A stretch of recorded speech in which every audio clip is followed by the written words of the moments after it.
আজ বাদে কাল শিবরাত্রি, কপাল আমার মন্দ। বউয়ের হুকুম আনতে হবে ধূত্র আর আকন্দ।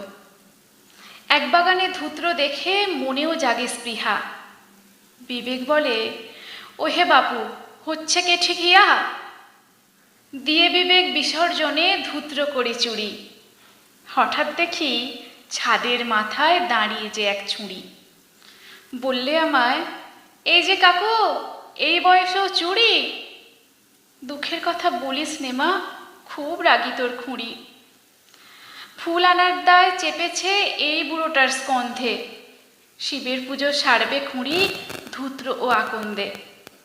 বেলপাতা তাও ঘরেই আছে, এটাই অনেক রক্ষে। নইলে আমার কি যে হতো, ঝরতো পানি চক্ষে। তোর খুঁড়ির জ্বালায় আমার জীবনটা যে জেরবার। ধূত্র বিনা ঘরে আমার থাকবে না মুখ ফেরবার। তাই বলি মা, এই বুড়োকে একটু দয়া কর না, নইলে আমি চালিয়ে যাব অনশনার ধর্না।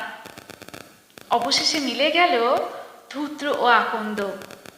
গিন্নি দেখি বেজায় খুশি, মনেতে আনন্দ।